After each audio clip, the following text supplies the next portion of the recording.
এই জন্য এই কাপড় পরিধান করে নামাজ পড়া, নামাজ পড়লে হবে না। হারামের টাকা পরিধান করে যদি কেউ কাপড় পিন্দে পরিধান করে নামাজ পড়ে, কিয়ামত পর্যন্ত যদি সাজদা দেয়, কপালে দাগও ফালিয়ে দেয়, এরপরে একটা সাজদা আল্লাহর দরবারে কবুল হবে না।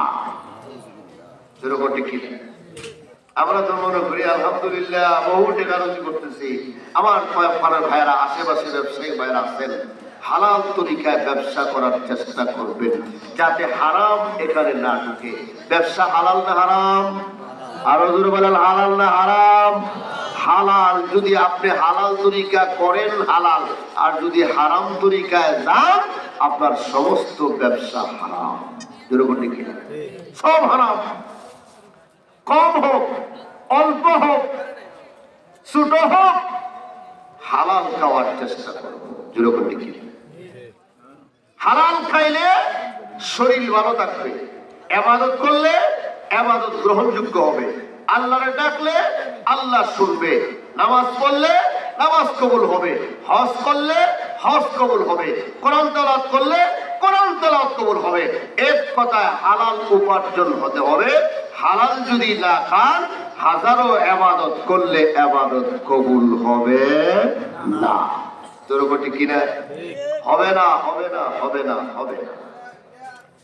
আমার পরে ভাইরা, ইমাম আহমদ ইবনে হাম্বল, উনি রাত্রের বেলা বের হয়েছেন, প্রচন্ড কুয়াশা এবং ঠান্ডা।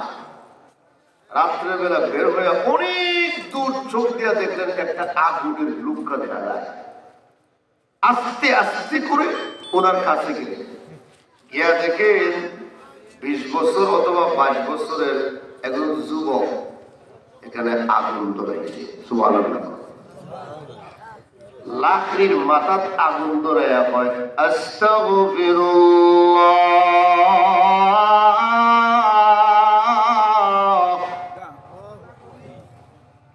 লাকড়ি যখন চুলায় দিছে তখন হয় আস্তাগফিরুল্লাহ। সুবহানাল্লাহ বলবেন না? রুটি যখন খাই বানায় তখন বলে আস্তাগফিরুল্লাহ। রুটি বানায় যখন রুটির মধ্যে একটু খাই, মানে কিতা থাকে না, কুড়ি থাকে না, যারা দেয় এমনি তাবা দিছে কুড়ি ফালাই ফেলে গিয়ে, তখন বলে আস্তাগফিরুল্লাহ। রুটি যখন আবার কুলার দেয় তখন বলে আস্তাগফিরুল্লাহ। আপনারা আমার সাথে সাথে বলে একটু গুনইব, আস্তাগফিরুল্লাহ বলে গুনইব। রুটি যখন আবার আগুন লেগে ফুলে যায়, আবার যখন ডাকা দেয় তখন বলে আস্তাগফিরুল্লাহ। রুটি যখন আবার উল্টায় তখনও বলে আস্তাগফিরুল্লাহ। সুবহানাল্লাহ বলে।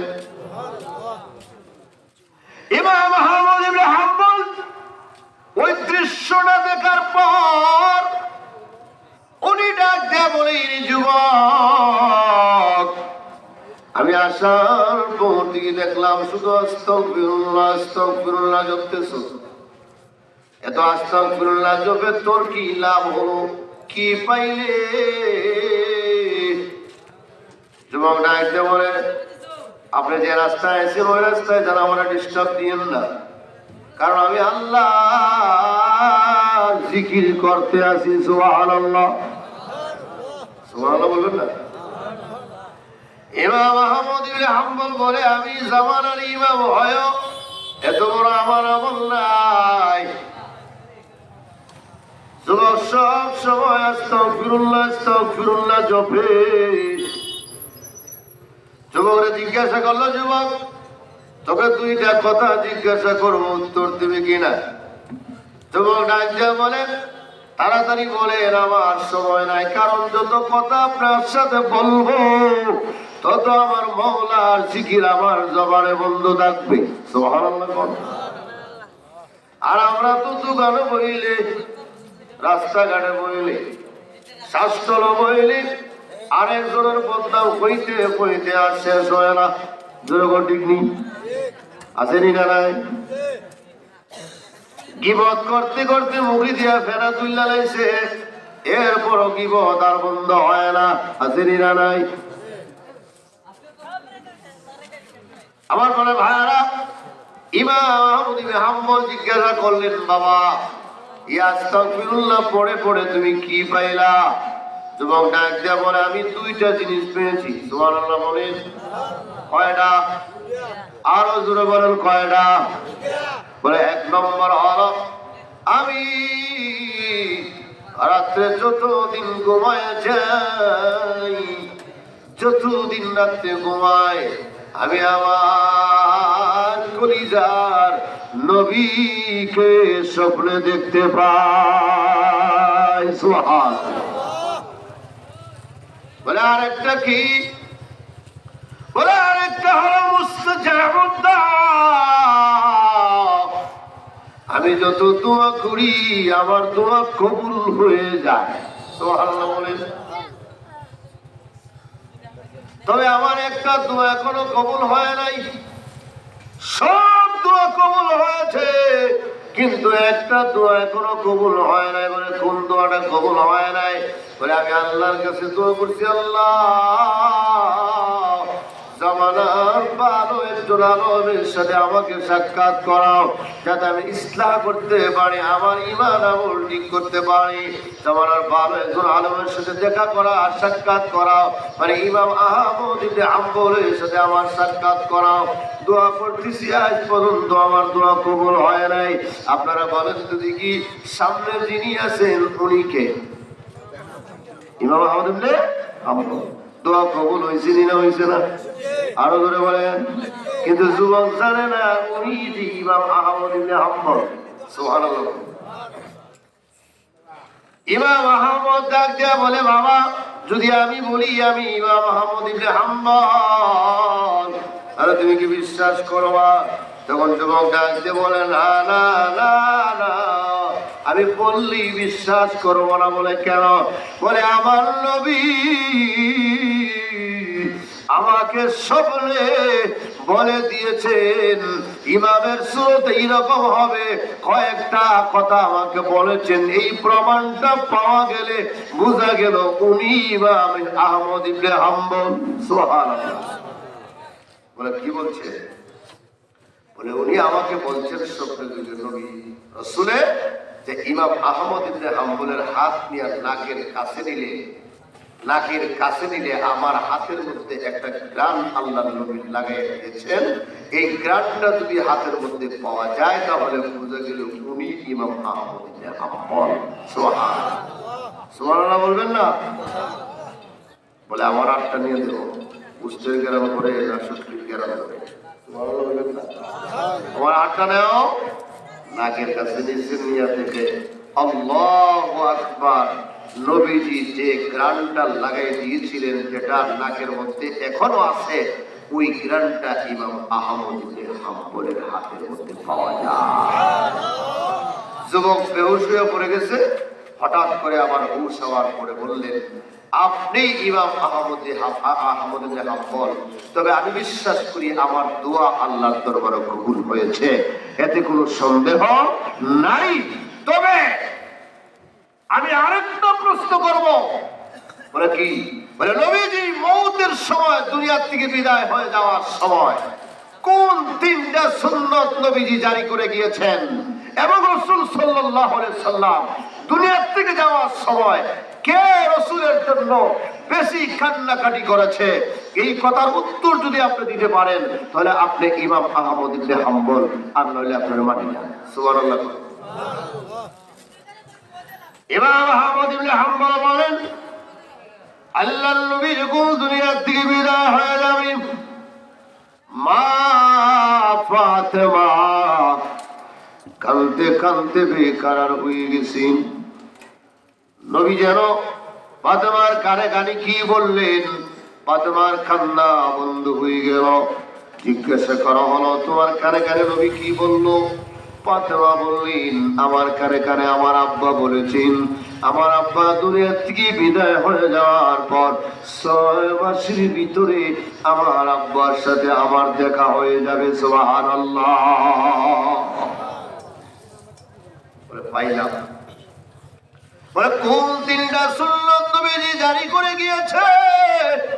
মওতের সময়, দুনিয়া থেকে বিদায় হয়ে যাওয়ার সময়। ইমাম আহমদ ইবনে হাম্বল বলেন, নবীজি দুনিয়া থেকে যাওয়ার সময় আয়েশাকে বললেন, আয়েশা আমার মিসওয়াকটা আনো, তোমার মুখে লাগাও। মিসওয়াকটা আয়েশা কামড় দিয়া মিসওয়াকটাকে একটু ভিজিয়ে দিলেন। নবীজি মিসওয়াক করলেন, মিসওয়াক করে আবার আয়েশা রাত দিলেন। এইগুলো তিনটা সুন্নাত। স্ত্রী চাপায়া দিলেন, নবীজি মিসওয়াক করলেন, আবার মিসওয়াকটা আয়েশা রাত দিলেন, আবার রাখলেন। এই তিনটা সুন্নাত নবীজি মওতের সময় জারি করে গিয়েছেন। আমার বড় ভাইয়ারা, মিসওয়াক করলে শুধু দুনিয়ার কোনো লাভ না, দুনিয়া থেকে যাওয়ার সময় নবী বলেন মিসওয়াক করলে একমাত্র একটা তোমার উল্লেখযোগ্য লাভ হলো, যে লাভটা দুনিয়ার লাভ না, এই লাভটা হলো আখিরাতের লাভ।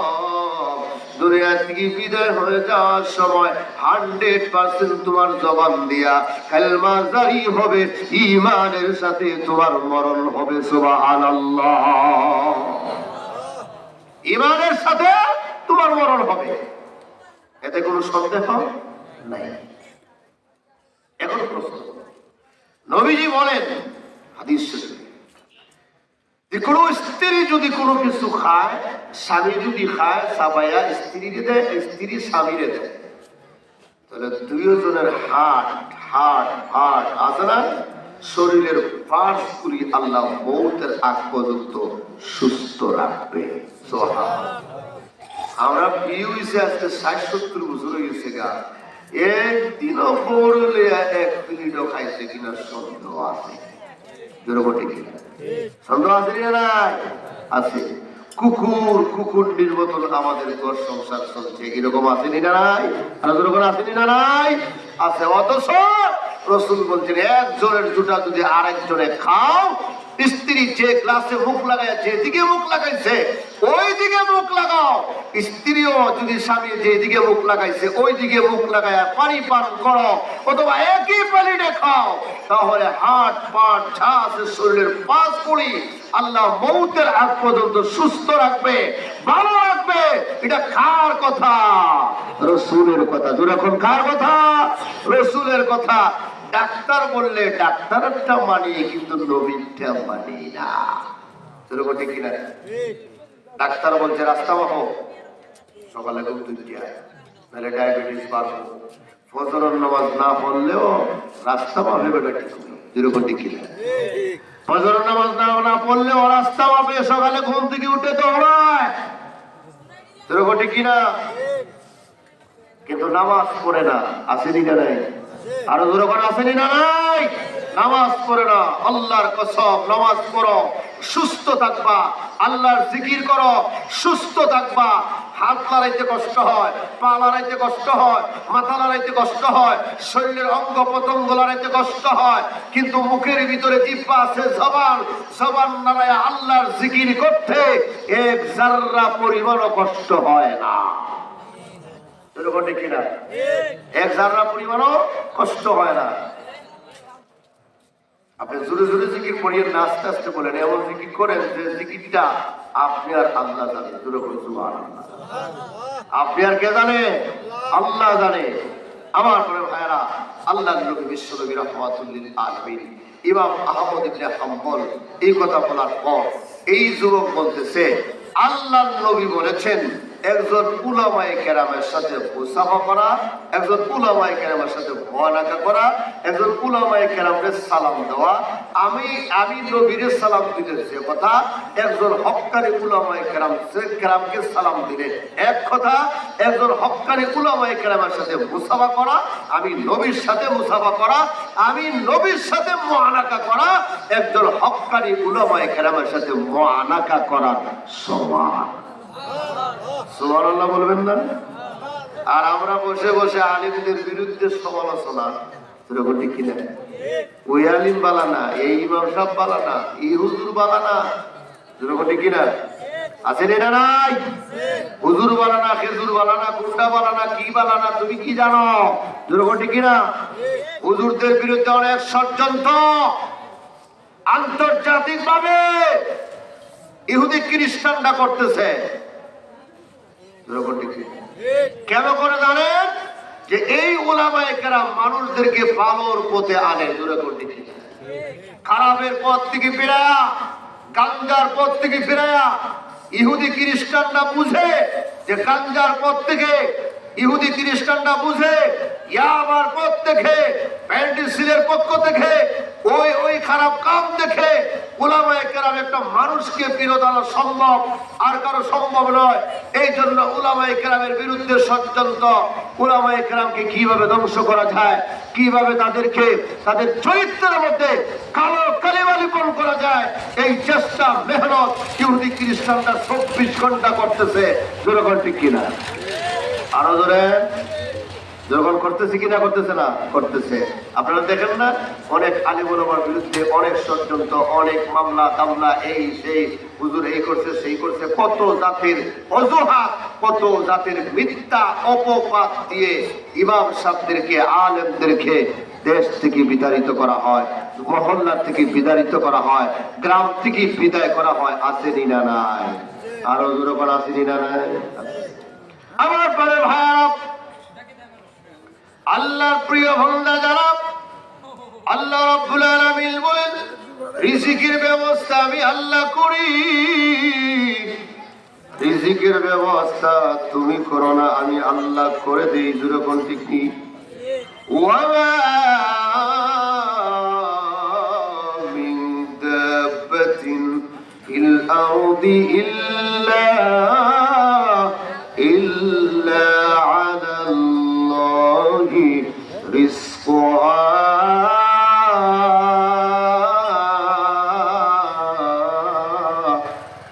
আল্লাহু আকবার বলেন।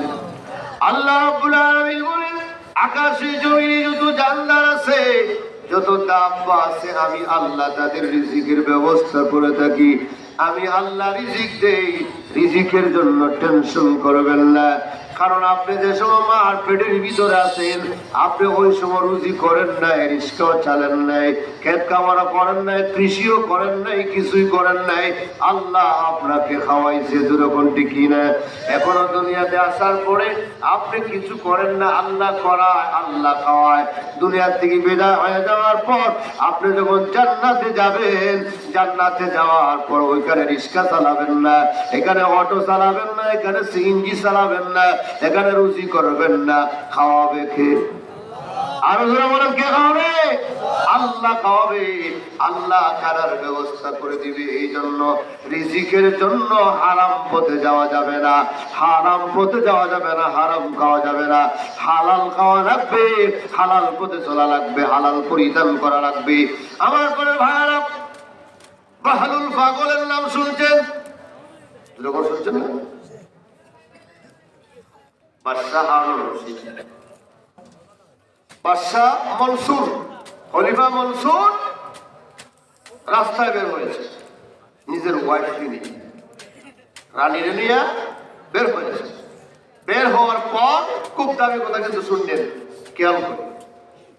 বের হওয়ার পর গিয়ে দেখে বাহলুল পাগল বালুর মধ্যে গোড়াকে জানালাকে এই করে সেই করে। তো বাদশাহ মনসুরের খলিফা জিজ্ঞেস, কেউ বাহলুল তুমি কি করো? বলে গোড় আছে। বলে কিসের গোড়? বলে জান্নাতের গোড়। সুবহানাল্লাহ বলবেন না? জান্নাতের গোড়। বলো হ, তুমি কি নিবা? ক পাগলে কিনা বলে সুবহানাল্লাহ বলবেন না? তুমি জান্নাতের গোড় বানাও, আমি তোমার গোড় কিনবো, আর কাম্পানি তুমি। উনি আর কিনলেন না। ওনার ওয়াইফে বলে, আরে পাগল হইল তো, দাও আমার একটা, দাও একটা করে দেবো, এখানা দিয়া হয় না, এখানা দিয়া আমার একটা দাও, মানে এখানা দিয়ে ধরে একটা জান্নাতের করে দিল। সুবহানাল্লাহ বলে। রাত্রে যখন গিয়া বাদশাহ ঘুমাইছে, বউ ঘুমাইছে, ঘুমে দেখতেছে বাদশার ওয়াইফ ম্যাডাম জান্নাতের ঘরের ভিতরে আরামসে ঘুমাচ্ছে। সুবহানাল্লাহ জোরে কম। পরের দিন ঘুম থেকে বাদশা কর, কি ম্যাডাম স্বপ্নে কি দেখলাম? বলে কি? বলে আমি দেখতেছি তুমি জান্নাতের ঘরের ভিতরে খুব আরামসে আরাম করতেছো, ঘুমাইতেছো, খাইতেছো, আমার তো জান্নাতের ঘর আমি পাইলাম না, বিষয়টা কি? তখন ম্যাডাম আবার সম্ভবত ওই পাগলের দেওয়া জান্নাতুই আল্লাহ আমার দেখাইছে। সুবহানাল্লাহ বলবেন না? বাদশা পরের দিন গিয়ে কয়ে বাহলুল কি করো? বলে জান্নাতের ঘর বানাই। বলে আমার একটা দেহ। বলে কার জন্য কিনবা? বলে আমার জন্য। বলে আপনার জন্য যদি কিনেন তাহলে আপনার বাদশার অর্ধেক আমার দেওয়া লাগবে। সুবহানাল্লাহ বলবেন না? আমার বড় গতকালকে 1 আনা দিলেন, তাহলে আমার বাদশাই তো আজকে অর্ধেক দিব কেন? এটার কারণ কি? বাহলুল পাগল ডাক দিয়ে বলে এই জন্য বললাম কারণ তোর বউ না দেখিয়া জান্নাত কিনছে, আর তুই গতকালকে স্বপ্নে দেখিয়া জান্নাত কেনার জন্য আইছত। সুবহানাল্লাহ। সব পাগল পাগল না, যেরকম ঠিক কিনা? কেউ আছে আল্লাহর পাগলও আছে, যেরকম ঠিক কিনা? কেউ আছে দুনিয়ার পাগল, পকেট করবার পাগল, লাল শাহ গোদা শাহ আছে না নাই?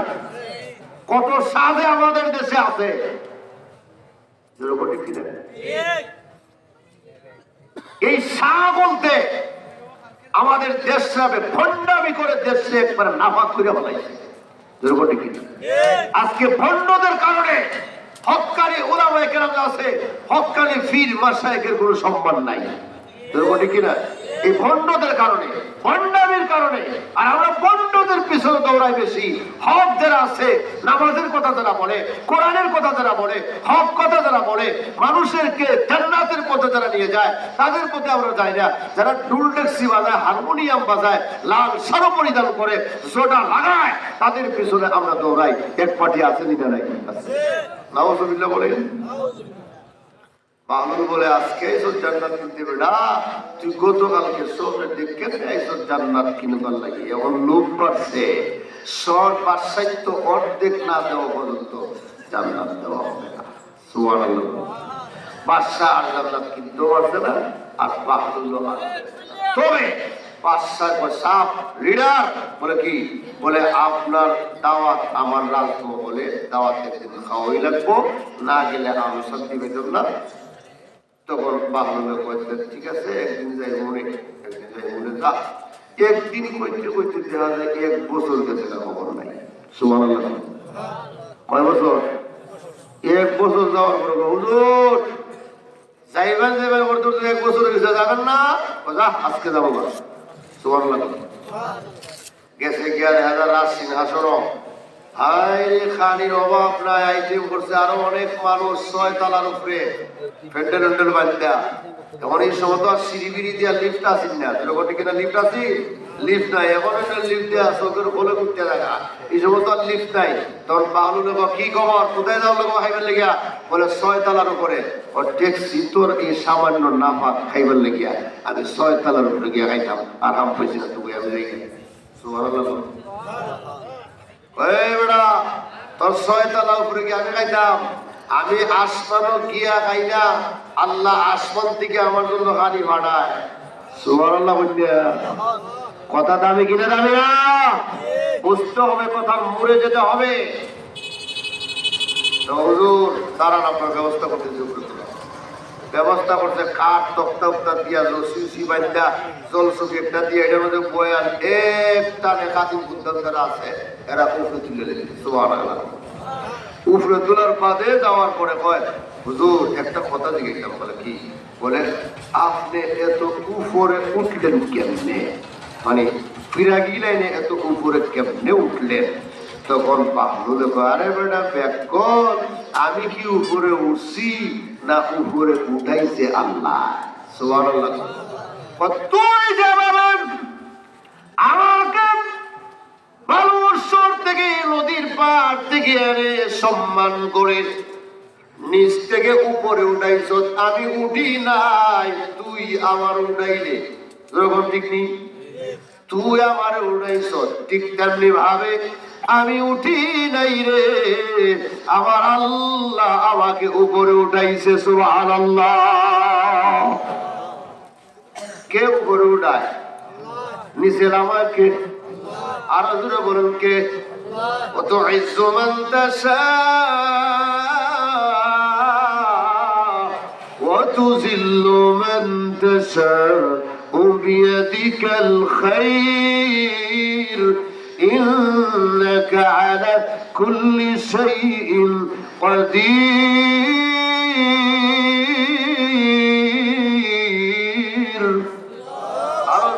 الله أكبر.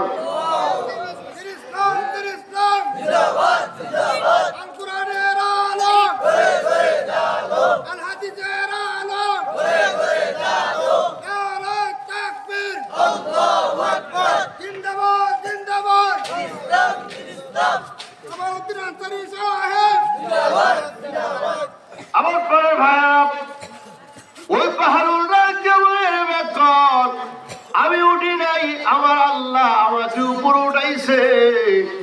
ঠিক তেমনি ভাবে কোন মানুষ উপরে উঠতে পারে না যদি আল্লাহ না উঠায়। আমি উঠতে পারবো না যদি আমার আল্লাহ মালিক আমাকে উপরে না উঠায়। আমার বড় ভাইয়ারা, এই জন্য ইবাদত করলেই উপরে উঠা যায়। একটা মানুষের টাকা আছে, সম্পদ আছে, বাড়ি আছে, গাড়ি আছে, নারী আছে, সব আছে, মনে করেন সব আছে, কিন্তু ইবাদত নাই, নামাজ নাই, রোজা নাই, আল্লাহ নাই, রাসূল নাই, কিচ্ছু নাই। ওই মানুষটা অসহায়, গরিব, কিয়ামতের ময়দানে, হাসরের মাঠে। কিন্তু আরেকটা মানুষ দুনিয়াতে তার বাড়ি নাই, গাড়ি নাই, নারী নাই, টাকা নাই, ব্যাংক ব্যালেন্স নাই, কিচ্ছু নাই, কিন্তু আমল নিয়ে কবরে গেছে, হাসরের ময়দানে আমল নিয়ে উঠেছে, কিয়ামতের ময়দানে ওই মানুষটা হবে ধনী। তুই তাকায়া থাকবি, দেখবে গরিব তোর আগে জান্নাতে চলে গেছে। সুবহানাল্লাহ। এরকম ঠিক কিনা? গরিব জান্নাতে চলে গেছে। বলে কেন?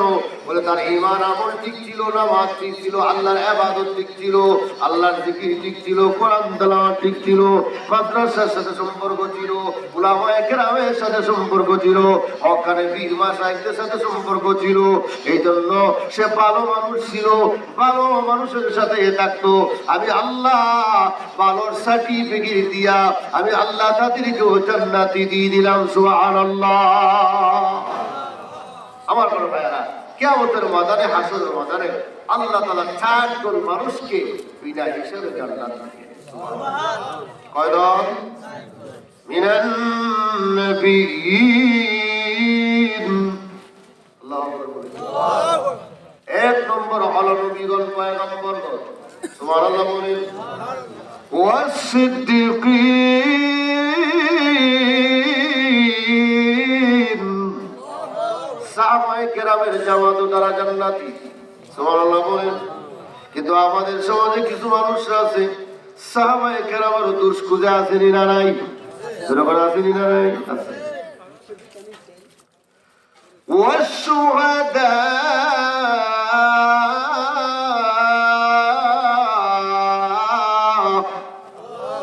যারা আল্লাহ রাস্তা শহীদ হয়েছে তারাও বিনা হিসাবে জান্নাতি। সুবহানাল্লাহ বলেন।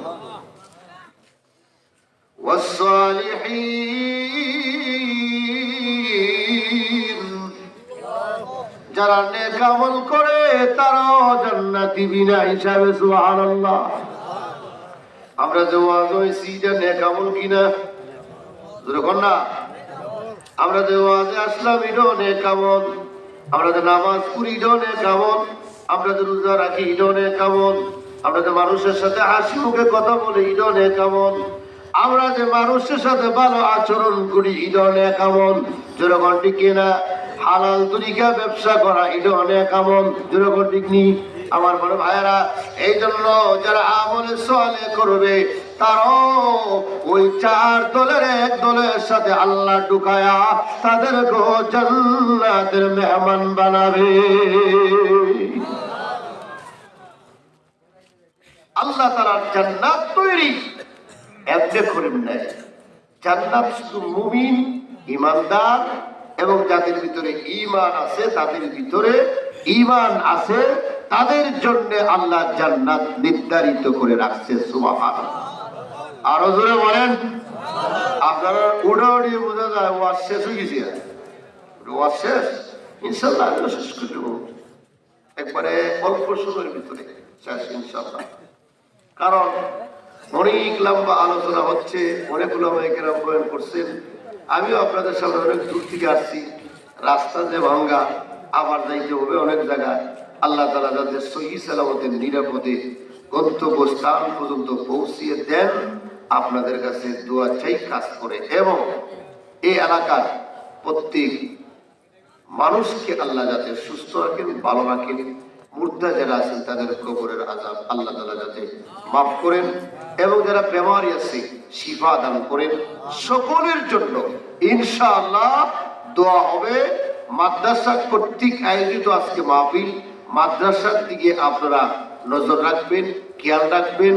মাদ্রাসা যেখানে আছে এখানে আল্লাহ তাআলার খাস রহমত বরকত আছে। সুবহানাল্লাহ বলবেন না? যেখানে আলো আছে, যেখানে ফল আছে, যেখানে মোহর আছে, যেখানে লাইট আছে এখানে ফল আছে, যেখানে অন্ধকার এখানে কেউ যায় না। জোরে কোন ঠিক কিনা? আরো জোরে কোন ঠিক কিনা? মাদ্রাসা নবীর বাগান। এই মাদ্রাসার সাথে যারা সম্পর্ক রাখবেন নবীর সাথে সম্পর্ক রাখার সমান। সুবহানাল্লাহ বলেন। বাদশাহ হারুন রশিদ ওনার বাসভবনের সামনে, ওনার বাসভবনের সামনে মাদ্রাসা, মাদ্রাসা অনেক বড় মাদ্রাসা। মাদ্রাসার ছাত্ররা বিকেলবেলা আসরের পরে খেলাধুলা করে না? বাসভবনের সামনে ওয়ালের ভিতরে টপকায় দুইটা অনেক সময় খেলাধুলা করে। ওনার ওয়াইফ, বাদশাহ হারুন রশিদের ওয়াইফ, সিকিউরিটি গার্ড ডাকছে, এইদিকে আসো।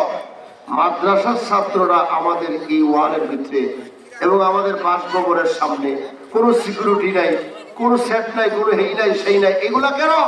আজকে বাদশাহ আসো, বিচার হবে, এই হবে সেই হবে, অনেক রাগ করছে। বাদশাহ যখন সন্ধ্যাবেলা আসছে, আসার পর বাদশাকে জিজ্ঞাসা করতেছে, কি মাদ্রাসার ছাত্ররা এখানে আসে, নিষেধ করেন না কেন? আপনি নিষেধ করেন না কেন? বাদশাহ হারুন রশিদ বলে, আমি মাদ্রাসার ছাত্রদেরকে নিষেধ করার মতো ক্ষমতাই আমার নাই। সুবহানাল্লাহ বলবেন না?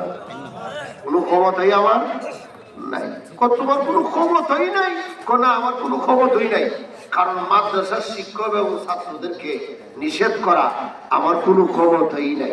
তখন বাদশাহ হারুন রশিদের ওয়াইফ ম্যাডামে বলতেছে, তাহলে আপনার শক্তি বেশি না ওই মাদ্রাসার মুক্তামিমের শক্তি বেশি? মুক্তামিম সাহেব বলে, ও তো আমার ফাউল করছো, ভুল করছো, তাদের সামনে আমি বাদশার শক্তি কিচ্ছুই না, 0 0 0 0। সুবহানাল্লাহ বলবেন না? কেন? তারা হলো সমস্ত আম্বিয়ায়ে কেরামের ওয়ারিস, অর্থাৎ ইলম, সমস্ত উলামায়ে কেরাম, সমস্ত উলামায়ে কেরাম যারা আছেন তারা নবীদের ওয়ারিস। আদম আলাইহিস সালাতু ওয়াস সালামের ইলম তাদের ভিতরে, ঈসা আলাইহিস সালাতু ওয়াস সালামের ইলম তাদের ভিতরে, মুসা আলাইহিস সালাতু ওয়াস সালামের ইলম তাদের ভিতরে, ইদ্রিস আলাইহিস সালাতু ওয়াস সালামের ইলম তাদের ভিতরে, ইয়াকুব আলাইহিস সালাতু ওয়াস সালামের ইলম তাদের ভিতরে। এক কথা, সমস্ত পয়গম্বরদের ইলম উলামায়ে কেরামের ভিতরে। তাদের সামনে আমার পাওয়ার নাই, একেবারেই 0। আমি তাদের সামনে মাথা তুলে কথা বলার মতন সাহস আমার নাই। আমি হইলাম কারুনের সম্পদের ওয়ারিস, আমি হইলাম ফেরাউনের সম্পদের ওয়ারিস, আর তারা হইল ওয়ারাসাতুল আম্বিয়া। সুবহানাল্লাহ বলবেন না? তাদের সাথে আমার কোনো ক্ষমতা চলে না। আল্লাহ তাআলা যেন আপনি আমাকে সব কিছুর উপরে যা কিছু বললাম অল্প সময়ের ভিতরে, আমি গুনাহগার, আমি নালায়েক, আমি অযোগ্য, এই মাহফিলের প্রধান অতিথির মতন যোগ্যতা আমার নাই।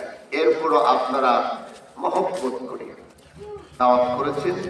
যা কিছু বললাম আপনাদের এলাকার নতুন, আমিও আপনাদের কাছে নতুন, আপনারাও আমার কাছে নতুন। আল্লাহ তাআলা যাতে কথাগুলি দ্বীনের সাথে, ইসলামের সাথে, কোরআনের সাথে আল্লাহ কবুল করেন। যা কিছু বললাম আমলের নিয়তে আমাদেরকে আমল করার, মানার তৌফিক আল্লাহ তাআলা দান করেন। সকলে আমিন বলেন। ওয়া আখিরু দাওয়ানা আলহামদুলিল্লাহি রাব্বিল আলামিন। সাল্লাল্লাহু আলা সাইয়্যিদিনা মুহাম্মদ ওয়া আলা আলিহি ওয়া আসহাবিহি ওয়া সাল্লাম।